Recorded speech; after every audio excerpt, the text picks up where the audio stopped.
Hello guys, my name is Desmond and I welcome you to my YouTube channel. So ladies and gentlemen, please do allow me to say it is very much important that I say it is very much important because what I'm about to say is massive.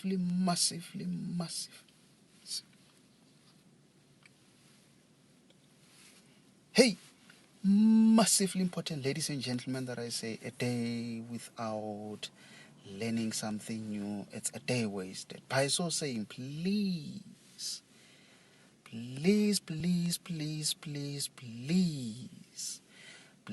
do make sure that by the end of each and every lesson that I conduct, you learn something new. Very much important, ladies and gentlemen. So in today's lesson, very quickly, I'm going to be taking you through the Mathematics Paper 1 November 2021 exam paper in preparation for your 2022 exam paper. So, good people, I'm not going to be solving any of these problems, but instead what I'm going to be doing is just to quickly take you through the questions in this question paper. Not necessarily all of them, but in case if you want to join my lesson tonight where I'm going to be solving for each and every question, just make sure to check under the description of this video a link which will direct you to my Telegram group where I conduct my live online lesson with my 2022 learners. Okay, so good people, normally the second page consists of instructions and information which is necessary for you to quickly go through. Remember, you do not necessarily need to be going through this information during your exam time. Just take the same question paper that I'm doing today. Read through all of those and make sure that you understand everything so that you do not get surprised or confused by something during the time when you should be focusing on answering the questions. So just make sure to read from question number 1, not necessarily question number 1, but from point number 1 up until number 10, and make sure to understand all of those. So question number 1 normally consists of a solve for x. So this is where you need to solve for x, meaning in the end you need to give the numerical value of the x value. Very much important, ladies and gentlemen, over there. So let me just quickly do these. Just need to be making some notes. Maybe let me pick that color. Okay, so 1.1 solve for x. Most importantly, guys, remember to follow the numbering system used in the question paper. So if you've got 1.1, just write 1.1. The next line, write 1.1.1 and start answering the questions. Take note of the marks allocated to each question. So in most cases where a question is given 3 marks, it's not really that much complicated. You are most likely to finish this question in just 3 steps. If you remember, I used to teach you guys to say we've got 2 types of equations, namely linear and quadratic equation. So how do you notice that you're dealing with an equation? That's when you see an equal sign. Then you know you are dealing with an equation. The second question that you ask yourself is that what type of an equation is this? Is it a linear equation or is it a quadratic equation? So if, for example, you have x squared, that power of 2 or that squared, it makes an equation to be a quadratic equation. But if you've got just letters, it could be x, it could be y to the power of invisible 1, or without having a power, it is just letter x. Just know there's an invisible power of 1. So that makes that equation a linear equation. Remember, we say it's an equation because it has an equal sign. So That means here you are dealing with a quadratic equation because of having that power of 2. Also here you are dealing with a quadratic equation. Here it's a quadratic. What makes a math problem to be a quadratic? It's because of that power of 2. Can you see there we've got a power of 2? But in this case, you are not dealing with a quadratic equation, but instead it's a quadratic inequality. What makes it to be an inequality? It is because of that inequality sign. You can have less than or is equals to, greater than or it's equals to. There's a way in which you deal with this type of equations, not necessarily equations but maths problems, especially when you get towards the end of the problem. There's a way in which you deal with this type of maths problems. Okay, so someone might be wondering, how do you notice a linear equation? So you normally have a linear equation when it comes to simultaneous equation, especially when you are in grade 12. You should expect a question where you solve for x and y simultaneously. So one of your equation, it could possibly be a linear equation, and then as you can see over there, you've got letters to the power of 2. It therefore makes it a quadratic equation. Remember, I'm mentioning equation because I see an equal sign. Very, very much important, ladies and gentlemen, that at all times you pay full attention to all the details. So that's basically how you solve for x. Not forgetting this type of questions where you've got some square roots. Please, please, please, please, please, please check out the link in the description to join my live lesson where I'm going to be going deep into these questions. Also, this type of questions, they are always unique.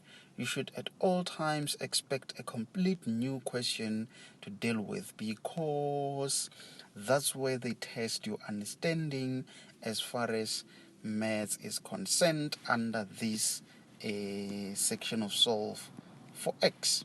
So guys, make sure not to panic. Mathematics is not really that much complicated, but what is actually complicated is the manner or the way in which questions are asked. So question number 2, as you can see over there, you are dealing with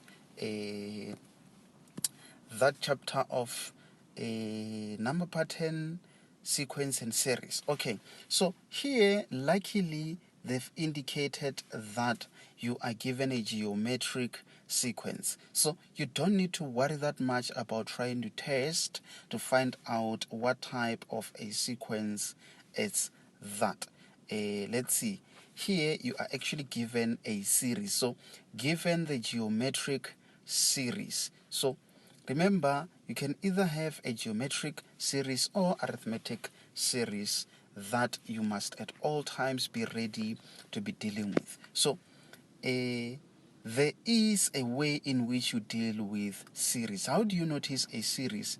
That's when you have a plus in between the terms. So, that's when you know you are dealing with a series. Not that much complicated, and you gauge questions based on the marks allocated. For a question given 2 marks, you are most likely to complete that question in just 2 steps, because one step is most likely to be allocated 1 mark, and then the second step be allocated a mark. In that way, you know you have scored all the marks. Not that much complicated. So maybe let me just in the meantime remove all of that, and then from there we move on to the next part of this question paper. Also, question number 3, as you can see over there, you are given a pattern, a number pattern, of which they say it is a quadratic number pattern. So remember, there's also a way in which you deal with a quadratic number pattern. Very, very much important, ladies and gentlemen, that at all times you pay full attention to all the details.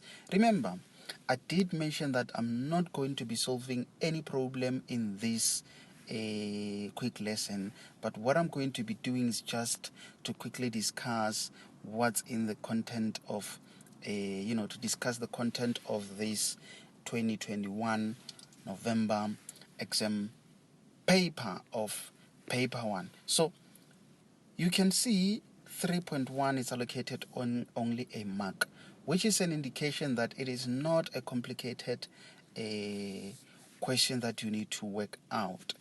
3.2, they need you to show that this is the general term of this number pattern. Guys, for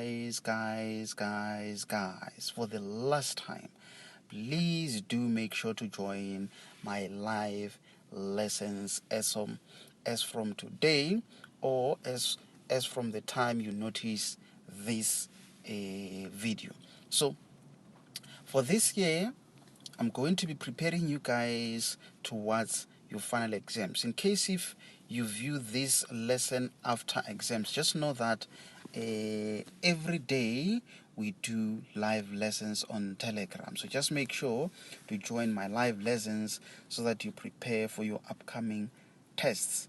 Okay, so question 3, as you notice, it is all about a quadratic number pattern. So when you get to question number 4, it seems like you are given a geometric series previously in question number 2, question number 3, quadratic number pattern, question number 4, it is a linear pattern.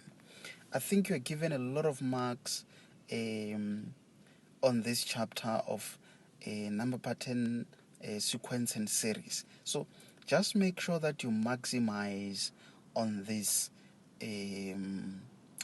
questions. So question number 5, let me just quickly remove all of that so that when I do live lesson tonight, I've got a question paper. Okay, so let me just scroll. Okay, question number 5, functions. I know most of you guys are struggling with functions, but if you remember, there are many live lessons that I've done where I teach functions from the beginning up until the end. Remember, you've got a straight line, you've got a hyperbola, you've got a parabola, and you've got an exponential. Those are the types of functions that you should expect. And most importantly, I did explain in terms of where each formula started from. For example, a straight line started as just y is equals to x, and then over time it evolved to become y is equals to mx, where I explained that m is actually the gradient. The gradient meaning it's y2 minus y1 over x2 minus x1. So that means for you to do any calculations related to a straight line, you need 2 things. It could be 2 coordinates or 2 points, or otherwise a point and a gradient. Those are the 2 things that you normally need. Okay, so now over time this formula evolves and it becomes y is equals to mx plus c. So this is currently where we are as far as a straight line formula is concerned. And the second one, we talk about maybe let me just quickly talk about a hyperbola, which is what we're dealing with over there. So this is where the formula started from. It started just as y is equals to a over x. and then it evolved to become. So consider this to be something that you'll be dealing with in grade 10. So when you get to grade 11, it then becomes a x, they just add a p over there. Then in grade 12, it becomes y, it's equals to a over x, you still have that plus p, and then they just add a q there. So in one of my lessons where I started this chapter from the start until the end, I do explain to say the a value has got a special impact on a Cartesian plane. So you've got a Cartesian plane there having the y and the x axis. So if your a value it is positive, it means your function will be in the first and the third quadrant. But if it's negative, then it means it is going to be in that quadrant and in that quadrant. So that means by just looking at that, I'm already able to tell in which quadrants my hyperbola will lie. So I know that my function will lie in the second and the fourth quadrant. So most importantly, guys, the impact of P on a hyperbola. So we do know very well that for you to work out this part of that formula, that's when you actually work out what we call an asymptote. So if you equate this to 0 and then you solve for x, you end up having x being equals to, then you transpose whatever the p value is, of which in this case, let's say we are having x minus 3, then you equate it to 0, meaning x, it is going to be equals to, you transpose, and then it becomes positive 3. So what it simply means is that your hyperbola has shifted by 3 units to the right. Why am I saying to the right? Is because our x value, it's a positive value, meaning you are going to have 1, 2, 3. Then this is where you are going to have your asymptote. Very, very much important, ladies and gentlemen, over there. So that means you've got that vertical asymptote. And most importantly, let me just then jump onto the Q.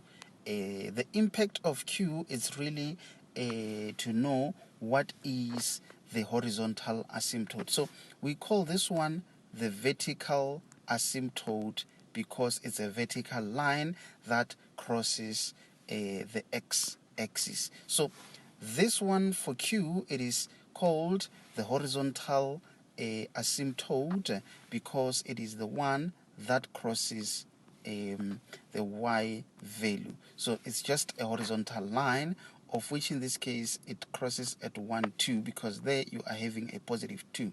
So you can just have your broken lines there. So because the a value is negative, then already you know that it has to be in that quadrant and also in that quadrant. And most importantly, remember that your hyperbola does not touch those asymptotes. Very, very much. So guys, I've actually covered a lot of stuff that you might need for you to answer all the questions related to this question. So I haven't gone deep into explaining to you how you answer those questions, but based on what I've said, you might have learned something over there. So let me just remove all of these. So quickly, let me just move to question number 6. Can you guys see? Quickly, that's how you prepare for your examinations. You don't really need to work out all this question paper because it's going to take you a lot of time that you do not have. You're just remaining with a few days and then very soon you'll be starting with your exams. So just make sure that you follow this type of a method of preparing for examinations throughout the year.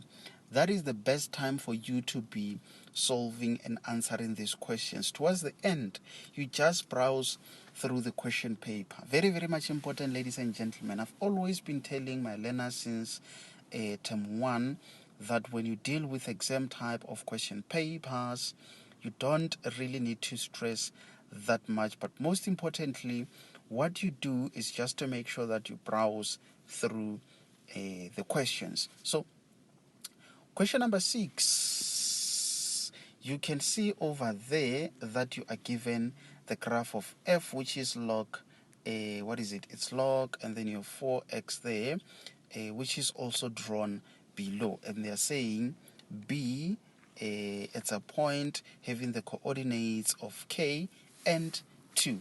Remember, the coordinates are in the form of x and y, meaning for B, that x is actually represented by letter B.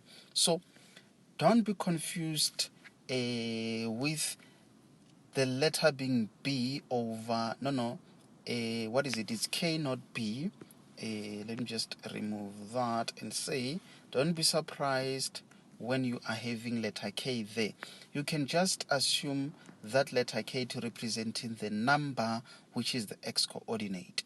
So not really that much complicated. Why am I saying that? Look at the marks allocated to this question, guys. Just 2 marks. So for those questions which are allocated 1, 2, 3 marks, maybe when we get to 4 marks, that's when you notice that the steps might be a bit longer, but not that the question is complicated or tricky.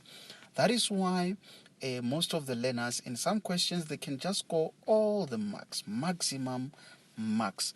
And, other learners in other schools, they are able to just get 100% on just, for example, paper 1 or in both papers. So, guys, just make sure that you do not miss the marks. Let's see the marks allocated to this question. 2, 2, 1, 1, 5, and 6, total being 17 marks allocated to this question. So that means you might need to worry that much when you get to the last 2 questions. But the first few questions, you don't need to stress that much. Guys, I've been telling you many times that questions will be given in different ways. But most importantly, you need to always remember the format, the general format of each function. For example, a straight line, we know it is y, it's equals to mx plus c. A parabola, we know that it is y, it's equals to ax squared plus bx plus c. So when I explained a straight line, hyperbola, and a parabola, I did mention that that a value, it actually guides us in terms of the shape of the parabola. So if you have a positive a value, that means you have a smiling shape. So for you to see that it's a smiling shape, that's when you do that. Can you see? It is a smiling shape, as you can see over there. But if your a value, it's a negative a value, that's when you have a sad shape. And this is how you notice that it is actually a sad shape. Can you guys see? So that is the most important thing, that a value guides us, whether it's positive or negative. And we know very well that this one, it tells us more about the vertical shift. So can you see, these parabolas used to make a U-turn at the origin there,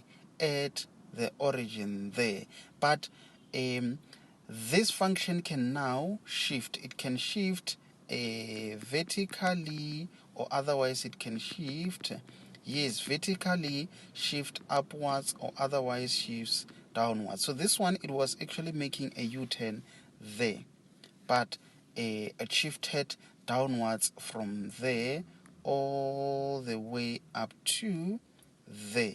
that is why we say this C value has got, something to do with the vertical shift. The same applies even when you are having a said shape. So now let's see.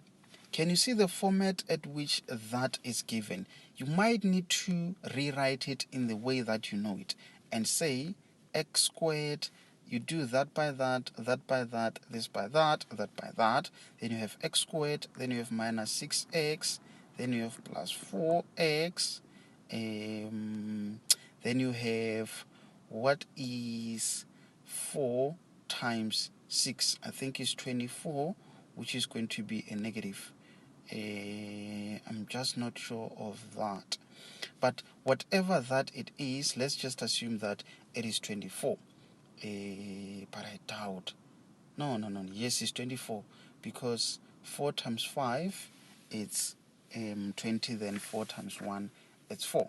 Okay, so now you therefore have x squared. Then you work out that. I think you have negative 2x there. And then you have minus 24. So that means you now have your general equation. So can you see? This is negative 24, meaning it is that point there. So that means this function was making a U-turn there, but now it is shifted by 24 units downwards. Then the a value, can you see? We have positive invisible 1 there. That is our a value.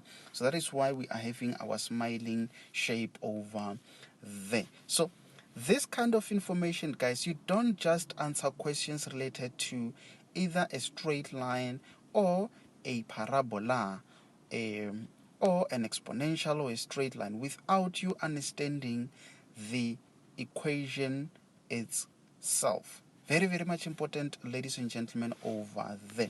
So, guys, I think I'm moving a bit faster because I just want you guys to have an idea of how you deal with this type of questions. I think very soon I'm going to close this lesson today and say the rest I'm going to be doing them tonight when I'll be doing a live lesson. So can you see, guys, question number 8 is financial math. So the format is always the same. You might need to expect almost the same format, but questions might be different. You might be given more questions based on functions as opposed to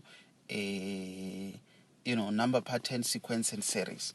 So just be careful of that. But the format, you might expect almost the same thing. So there you have financial maths. By gauging or looking at the marks, 3 marks, 4 marks, 3 marks, 3, bantu bagiti. These questions shouldn't be that much complicated. They shouldn't be that much difficult. These are just 3 marks given to you guys. I think this question of finance, I think we need to somehow make sure that we do this one, because I know most of you guys are struggling with financial maths. I'll do a special lesson where I only focus on this question. So question number 9, as you can see over there, guys, easy. I know you guys enjoy this type of questions. If not, just make sure that you study those, because most of our learners, they enjoy this type of questions. They're not really having difficulties when it comes to this type of questions. Just to find, using the first principle to determine that given f of x being equals to that, and that is allocated 5 marks. And then dy over the x, also this one, not that much complicated, also that. By gauging, by just looking at the marks, you're able to notice that it's not that much complicated. Okay, so just make sure that if you feel like this type of questions are a bit tricky for you, make sure not to miss my lesson tonight. So here, question number 10. It looks like it's a lot of questions, but really, it's not really that much difficult, guys. It's just the amount of time that you need to invest on each and every question. It might feel like it's a bit too much. But most importantly, before you start a question, make sure that you know what you are trying to achieve at the end, at the end of the day. So just make sure that you actually visualize your final answer, so that you know that in the end I should be having this as the final answer. Very, very much important, ladies and gentlemen, over there. Okay, so question number 10 also, as you can see, it's just a continuation of what you have done on the previous question.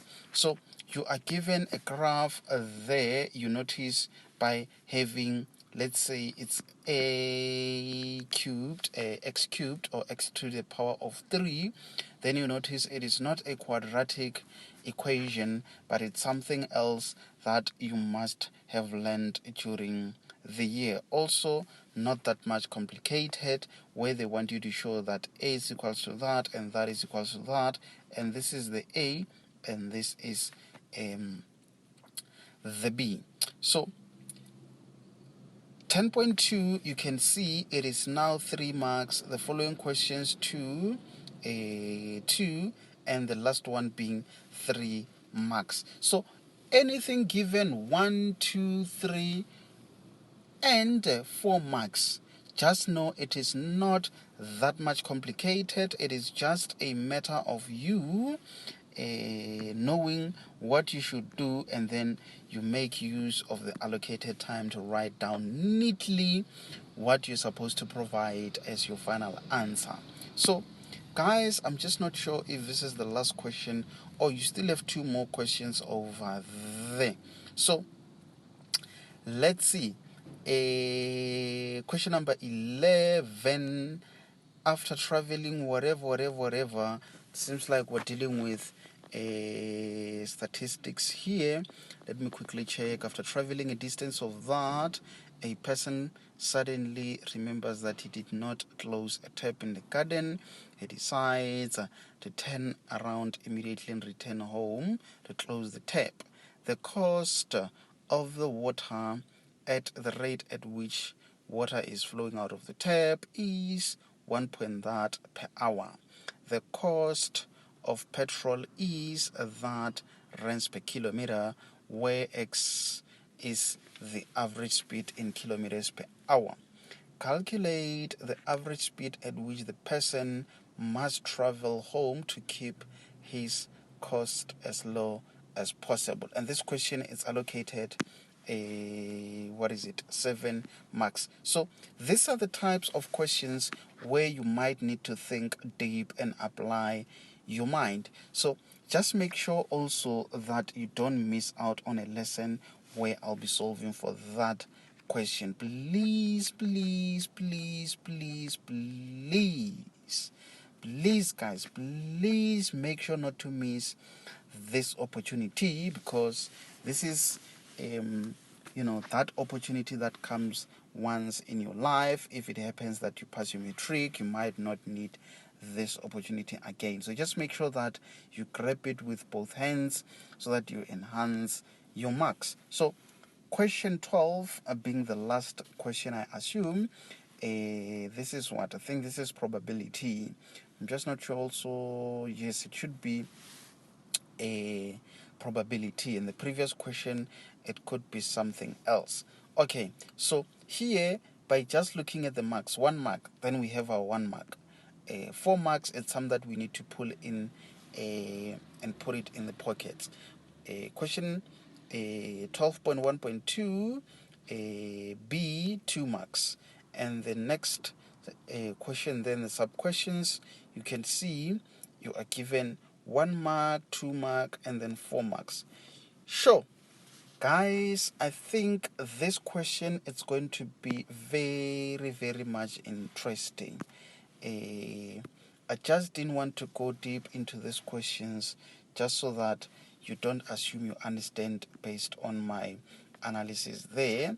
I want you guys to do attend my lesson. So this is how you score yourself a total of 150 marks. So it is possible to obtain 150 out of 150. So just make sure that you score as many marks as possible. So here you are given the formula sheet that has all the necessary formulas that you might need in order for you to answer all these questions. So guys, I think I'll just end it here for today's lesson and invite you to my lesson where I'll be solving for all these questions. So guys, thanks very much for joining.